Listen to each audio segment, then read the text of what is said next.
Every time our athletes walk into this weight room, they're going to be pushed to the max. Let's go! Let's go! The barbell hasn't changed in over 100 years. I can take a 25-pound plate, and we'll go out on the turf, and I'll have you hating life. We talk about straining your gut, pushing past that comfort level. I want a lot of energy. What better breeding ground is there for being a success in life than the weight room? Hey guys, welcome to Our Game Talk. I'm your host, Ron McKeefery, and this is episode number 290. I want to thank you guys for listening each week. Really appreciate those of you that like, share, comment. Just helps us continue to highlight the great people we have in our profession. Also want to thank our sponsors, and specifically GymAware, for bringing this episode to you for free. I only partner with companies that I believe in both the people and the product. And, you know, the guys at GymAware are fantastic. Evan, Heather, everybody is just, they're unbelievable people, and they have one of the best products on the market. So if you're in the market, reach out to them. If you're not, just let them know how much you appreciate them being a part of the show the next time you see them at a conference or whatnot. This week, I'm joined by a buddy of mine, Drew Massey. He runs Game Time Sports over in Nashville, Tennessee, or just outside of Nashville, Tennessee. And just a great guy, one of the best, people in our business, and has a great, we were just talking off camera about the great relationship he has with his daughter, and just a fun guy to know. So I'm excited to have you on the show, man. Well, thank you very much. It's an absolute honor and pleasure. I've obviously followed your work for a very, very long time. And, talking about some of the great people in our industry, I don't think you can say that without mentioning your name. So you've brought a lot to the industry, and I'm just honored to be invited to talk to you for a little bit, Ron. No, awesome, man. I appreciate that. I really do. Your history, I mean, you've been pretty much on the performance side for most of it, but you were at Bethel College, you've been in the YMCA, you've MPower Fitness, now obviously Game Time Sports. Talk a little bit about your experience, and which one of those experiences kind of best shaped you for the person that you are today. Oh, wow. Right out of college, I would have to say, and I can't get on here and talk about strength conditioning without mentioning my mentor in college, who was Lon Record, who is with Hammer Strength now, but he was a GA at Austin Peay, where I was at college, and he is the first person that kind of told me, what how you could get into this, and I could actually do this for a job, which was really, really exciting for me, coming from I thought I was going to be a communications major when I first started. But from there, the experience at Bethel with working with the athletes, and then I really got to say, when I left that avenue and went to work with general population with the YMCA, that really shaped me a lot about how to work with different people, and how to, because you may work with a stay-at-home mom, you may work with somebody that's working 50 hours a week, and then a lot of your high school kids would come in because there's not a strength coach at the high school level. So it really taught me a lot about how to interact with different people, and to learn how to program for different people. But I really owe a lot of my career to the YMCA and just the people that are a part of that association. Anytime I can go speak at YMCA's now, I try to do that, just because I feel like I need to give something back. And then, as far as the, athletic performance side, when I was with MPower, and working with Dr. Burton Elrod and his staff, and learning a lot more about orthopedics and physical therapy and how it all intertwined with, those two things probably shaped who I am today, and had a huge influence on what we do at Game Time right now. Yeah, I forgot all about Lon being at Austin Peay. Yeah, graduate. He came from Penn State, I think. He was at Notre Dame for a little bit, and then graduate GA at Austin Peay for sure. Yeah, great dude. Well, that guy. Obviously running the business over there, and all the experiences throughout your career, and the successes that you've had, it doesn't come without making some mistakes along the way. Oof. What's one of the biggest mistakes you've made, and how you've learned from it? Oh, wow. Man, I don't know that we've got enough time to go over all the mistakes that I've made. But I really, here's what I will answer the question by telling any new person that we hire. And the biggest mistake that I made or that I try to avoid making now is skipping steps. And what I mean by that, whether it be exercise progression or whether it be, on the initial intake, anytime you skip steps, you just set yourself up for problems. Just because somebody new comes in, we can't automatically assume, and maybe we do a movement screen on them and they look like they move well, but then you put you put a kettlebell in their hand and try to get them to goblet squat and it just goes bad and they have a bad experience or whatnot, so that's the biggest one I'd say. And I've done it, especially younger. You take things for granted. You take people for granted. You take your knowledge. You think you know more than you actually know, which is a huge, huge mistake in and of itself. But just don't skip steps. Like that's one of the biggest mistakes that I made. Like, follow the recipe, whatever that looks like. And you can move through that, at different speeds. Every individual athlete, every group's going to be a little bit different, but take the time to set that thing up, man, and tee it up nice. And usually it goes way, way smoother when you do that. Yeah, I would echo that. I mean, I think, obviously you want to push the envelope. I always talk, some of the advice that I give young coaches, some might seem contradictory to that, in that I tell them to try to, you go from intern, unpaid intern to paid intern to, to part-time assistant to graduate assistant to, low-paid assistant, high-paid assistant, strength coach, right? So right. In that pursuit, sometimes I tell them that you want to try to get as high as you can. So if you're choosing between head strength coach at a high school or GA at a bigger school, sometimes I say go to that head strength coach position, because right. you want to sit in the big chair. You need to learn the job, and it's going to help you, from a positioning standpoint. That said, I completely agree with you that if you do skip some of those steps like that, it's critical that you go and you fill that knowledge gap with with experience or mentors or whatever it may be. So I agree 100%. Absolutely. We talked a little bit about the difference between private and college, but you had the choice there to make, in your career path. What ultimately drew you to kind of the performance private sector as opposed to staying in that collegiate route? It's kind of funny. I had Lon as a mentor, and then from there, I went to Bethel College, and I really didn't have anybody at that time. So, necessity breeds action sometimes. So at that time, I didn't get into, and as well as I do, some of these coaching trees that, can help you in your career and advance. And it's not always what you know, it's who you know. But kind of going over to Bethel and not having that mentor, head strength coaching job kind of got me out of the loop a little bit from some of these coaching trees. And then I went into the private sector, kind of out of necessity. And then talking with some of my friends that had gotten into these, they were like, man, like you probably made the right choice. If you don't want to, if you don't want to move around and don't want to be, some of the negatives that happen in any job, any job has got positive and negatives, but, so that's really kind of what happened. And, I fell in love with working with different populations and different people. It felt like I could have a bigger impact. Also, that's where I kind of felt like I fit a little bit better. I could take a high school athlete if I wanted to, or I could work with with a soccer mom or kind of a weekend warrior kind of person.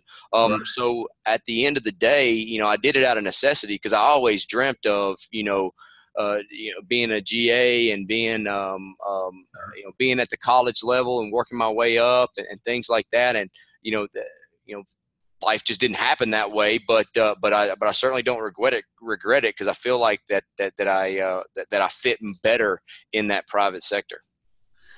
Yeah, I think, there's obviously a lot of, work going around, and it seems like it's a common theme on social media right now with, the entrepreneurial side of our job, our career, our profession and some of the challenges that are faced by going that college or pro route and not having as much control of your own destiny. But I think it is also important for people to realize that, going out on your own, getting into the sports performance business, it's not all freaking sunshine and rainbows, right? Oh gosh, no. Oh man, challenge. not at all. What is that strength coach that maybe is like, man, do I really want to be chasing this? Do I really want to be, moving, all that type of stuff? I'll just go open a gym. What do they not know that they need to know? Everything. They don't know, like literally, like I'm still learning from people, like Andy McCloy is close to me and I call him. I talked to him just the other day. There's just so many ins and outs of like business and some of the legal parts of it and what is and what is not acceptable and things like that. It's not just, all right, I'm going to go pay this person some rent and now everybody can come through the doors. Like you got to figure out, how do you get people to the doors? How do you market outside of just this little space that you have? People don't know you're there yet. Like, so now how do you get people into, so now you spend a whole lot of your time that you thought you were going to be, oh, I'm just going to open my doors and I'm going to coach and I'm going to have all these athletes and kids come in and things like that. But like, then you spend your time like going out and trying to find those people to come into the gym and doing health fairs and doing, a lot of these things. So that young strength coach that's out there, if you've got a situation where you're getting mentored by somebody that can help you, advance your career path, then stay the course if that's possible, just because, it's a lot harder than a lot of people maybe make it look like on social media. On social media, man, you're only seeing what people want you to see. You're not seeing, the time where, quite literally, and I'm very, very transparent in this, like, early on in the process, like I was taking money out of our account, like my personal account, to pay to get payroll until some other things kept to come rolling in. So Right. it's not exactly sunshines and rainbows. Is those are the exceptions, not the rule, for sure. Well, I think that's, and again, I think that's, I've tried to be somewhat quiet on social just because I agree with the message. I agree with, we need to strengthen our professionalism. I agree with, we need to, our bottom needs to be making more money, and it needs to be more balanced amongst the highs and the lows there and all those types of things. But the gym business, that's a lot of people's backup plan, and Yep. They don't realize that you're as much of a businessman as you are a strength coach at that time. And 100%. Yeah, I would say even more. Yeah. And making $40,000-$50,000 doing that. You know how hard you got to work just to keep the lights on and then turn around and try to break a $40,000-$50,000 salary on top of that. And it's very much an eat what you kill, So if you're not bringing people in, you're starving. You're starving, exactly. And now you're not coaching as much now, because now you're going out trying to find more people to come in, and you're up early and you're at home late. So that's for sure.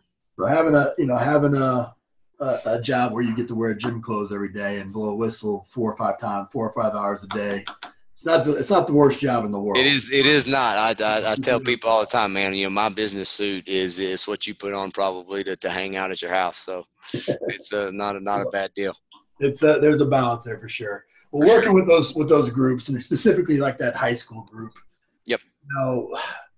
There's a good mix out there, and I really like what you've done in the past. But talking about loading for that 13 to 18-year-old athlete, either boy or girl, it's not as simple as just freaking trying to run them into the ground, and it's not as especially when you're trying to build kind of that movement vocabulary from age to age. Talk a little bit about how you set up your loading progressions for that age group. If we're going to work with one of those younger athletes that comes in and hopefully, and we're starting to see that now, we've been open now about 5.5, it'll be 6 years in June. So we've been open for a little bit, that we're seeing the kids that just started with us coming through. So when we're working with that 13-year-old athlete, when we're working with that 13-year-old kid, we want to make sure that we expose them to, we want to give them a lot of exposures. So if we're going to look at that loading progression and we're going to start with, let's just say something that's easy is a squat, is we're going to stay body weight squat until he has it down or she has it down really, really nice. And we may start them with an assisted version of that, where they're getting a little bit of help from a TRX, because at that age, I'm not necessarily worried about how much load they can handle. I'm worried about, because I'm looking at it from the longevity point of the child or the athlete. I'm not looking to put it on Instagram or Facebook or whatever, and be like, oh, this 13-year-old kid can squat, 275 or whatever it is. I'm looking at the longevity of the athlete. So I know that if they can nail those movement patterns down early, then we're going to set them up for better success. So in keeping with our example, the squat, after we nail body weight, and we have parameters. So if you can give me 3 sets of 10 at great body weight with good control at good depth, then our first loading progression, we're going to load you anteriorly. We're going to load you in the front, usually with a dumbbell or a kettlebell in the goblet position. And then again, we're gonna, and we can ride that out for a very long time. And we have 120-pound dumbbells and things like that. So, we can ride that out if they need to stay there, because that's what's best for the athlete. That they're more than welcome to stay there. But if we're going, straight through the progression and and nobody does this like you want them to, but if we go from there, we're going to go from goblet position, and then we're going to go to that 2 kettlebell rack squat, that 2 kettlebell front rack squat position. I really, really like that. It puts the weight a little bit further out in front of the athlete so that they have to maintain a nice upright position. So 2 60-pound kettlebells, which is 120 pounds, may feel like a 185-pound front squat. Yeah. So it's actually less system load, but the same amount of kind of stress that they're going through. So we kind of use that Charlie Weingroff, lowest system load thought process behind that. And then once again, same idea, 3 sets of 10 at a certain weight, then we're either going to increase weight or, depending on the athlete, we may put a barbell in the rack position from there. And then so that'll get us to our front squat. Our 4 fingertip front squat, and then from there we'll go into our back squatting and our safety bar back squats and things like that. So, is there a time? I would love to be like, oh yeah, 13-year-olds do this, and 14-year-olds do this, and 15-year-olds do this, and that's not necessarily the case. We're going to progress the athlete or that person through that continuum as we see fit. Some kids, it's just kind of like school. Some kids you'll pick up on certain things quicker than others. Right. Some stay there. Whatever. But so everybody has their own. There's no time frame that we say you have to hit this certain point. The beauty of the weight room is that everybody can get there. It's just how much work are you willing to put in to do it. Right. Yeah, I think, so much of that progression and regression and making sure that you're working through a system, I think is so important and often missed. And we got to make sure that as coaches, we're setting those KPIs or those skill sets that need to be met before advancing into the next thing. And what that does is it's speaking their language, because they're used to the video game of having to beat a level before moving. Yeah, right. That's a great way to put it. That's exactly right. And if you put it that way, but I think the hard part is, I guess my question to you would be, how do you keep the parents that are over there like, why is my kid not squatting 275 like I saw on Instagram when, and he's over there doing a goblet kettlebell squat? Yeah, that's really funny. I just got this text message yesterday from one of our coaches like, group was the first group that we ran. Yeah, the group went great. Had a couple of parents that were wanting to come over and things like that, and that wanting to kind of coach their kid, while they're in the group. Which, that's fine. We want the parents to be able to see what we're doing with their child. As a parent, yourself and myself, like obviously you kind of want to know what's going on and things like that. But so they're more than welcome to watch the sessions.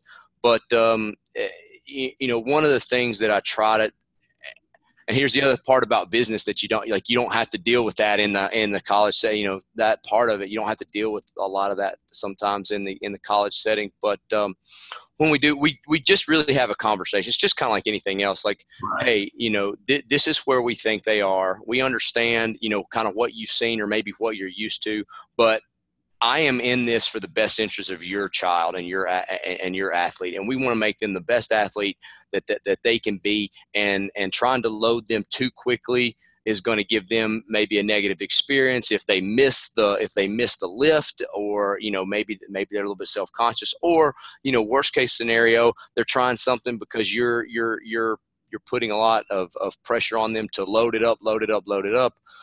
They get hurt or they get injured, and now they have a negative view of the weight room or the coach or the experience. As a business person, they have a negative connotation with our business. Right. So we really just kind of try to have that conversation, and we really try to have that conversation with the coach before they get there. Yeah. With the parents as they sign up and say, hey, look, it's always open. You can always watch. What we do ask that you do is try to refrain from coming out onto the floor or coaching your child. If you want to talk about it on the way home, that's up to you. But, and sometimes it's kind of like, I don't come to your place of employment and watch what you do and try to coach. Like it's the same thing. I know you Right. may think that it's a little bit different, but it's the same thing. And our coaches are certified and we're qualified to do what we're doing.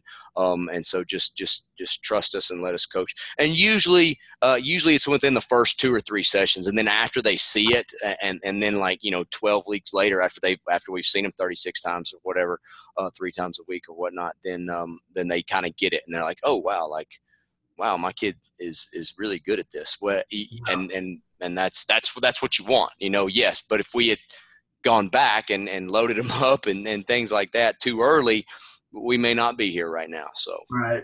Yeah. Yeah, I think it's so important. I mean, it's, with anything, whether or not it's a coach or a parent or even another athlete, you got to be able to show, if you can point to some people that have gone through the progressions and have, some social proof of the system, I think that's always good.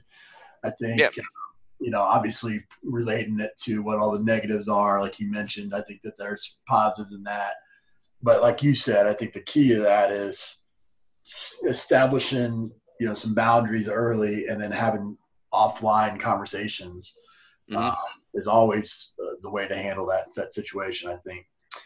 We were talking a little bit off camera about, our daughters. I mean, I've got 2 daughters. You've got a daughter, Yeah. And, it's one of those things, man, where like I just told my daughter last night that she can do anything she wants to do. She can be president if she wants to be president, Absolutely. Absolutely. Working with female athletes and specifically speed development, what kind of special messaging do you have for the female athlete, or is there special messaging to the female athlete when you're either coaching in the weight room or on the track? One of the biggest things that we want to get across to our female athletes is that it's okay to be strong. It's okay to be fast. That's a cool thing to be now. Like, we want to make that cool.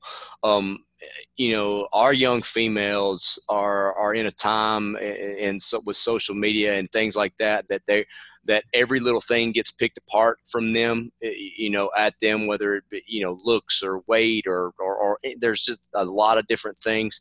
And so one of the biggest things that we want to do is we want to build that confidence up.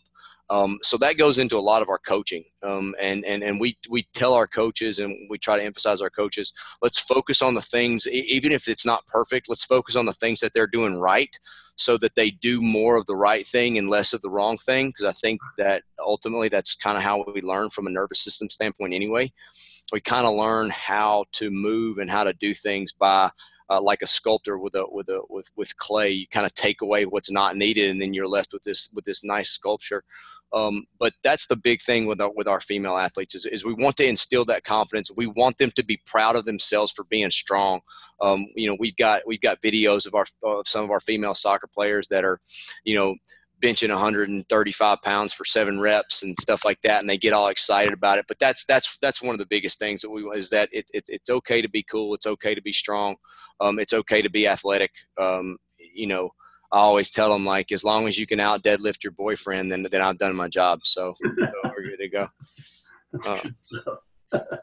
Yeah, I think the key message there that you mentioned is I think keeping positive role models, positive imagery in front of them is important. Whether that's those videos of female soccer players mentioning that, or Yeah. maybe a CrossFitter that's training 6 hours a day and looks like a supermodel or whatever it may be. I think it's Yes, sir.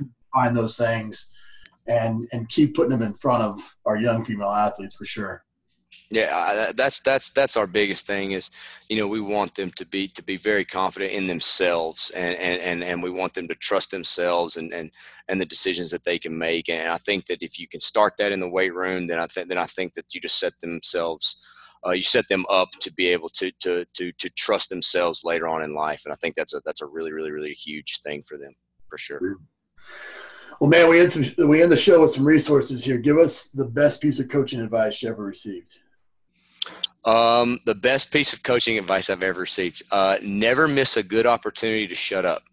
It was a really good piece of advice I got early in my career, because perception is reality to that individual. So never miss a good opportunity to just shut up and listen.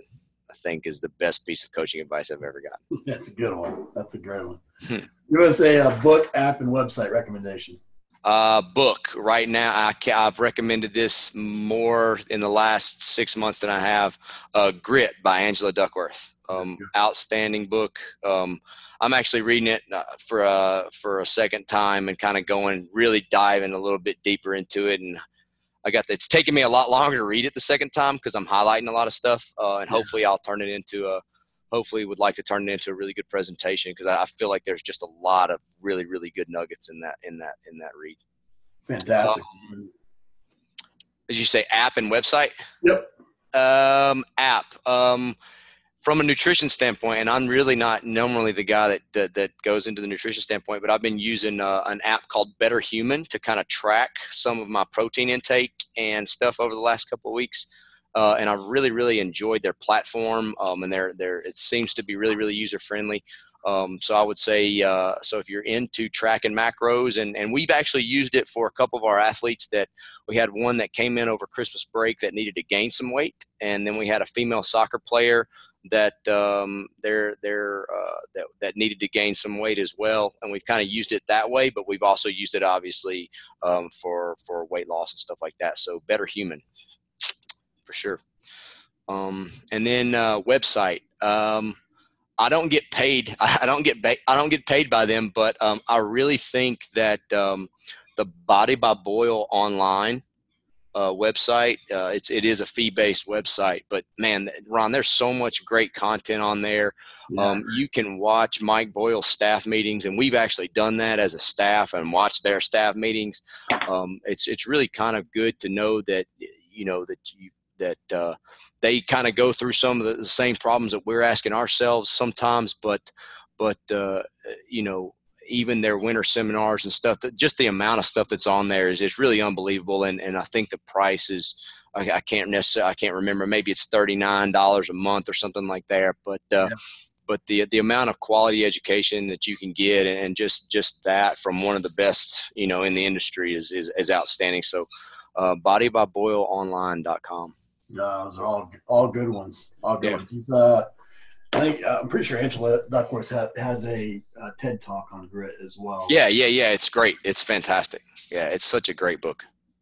Well, man, like I said at the beginning, man, I think the world of you. I just think you're a fantastic guy that is committed to his family, is committed to his business, and what I respect the most about you is it seems like every time I turns around, you're constantly trying to improve your knowledge base. I mean, it's whether or not you're going and flying to a Perform Better Summit, or you're going and coming to a Play Summit, Play Lab, or anything along those lines. I mean, you're always looking to improve and be better for your athletes. And I think ultimately that's what it's all about, is continually to strive to be the best version of ourselves for our athletes on a daily basis. So, man, I appreciate you coming on the show and sharing, and just giving everybody a chance to get to know you a little bit better.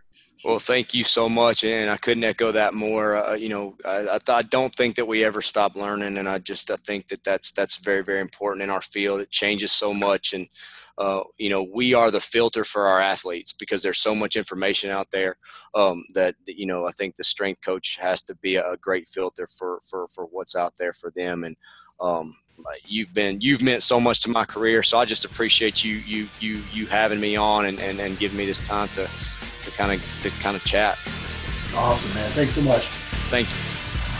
That's it for this episode of Iron Game Chalk Talk. Thanks to this week's guest as well as our sponsors for bringing this episode to you for free. Make sure to check out ronmckeefery.com where you can join our mailing list, find the show notes, including all the links and resources mentioned, and information about Coach McKeefery's other products. While you are there, please join Coach McKeefery in the comments section thanking our guest for sharing.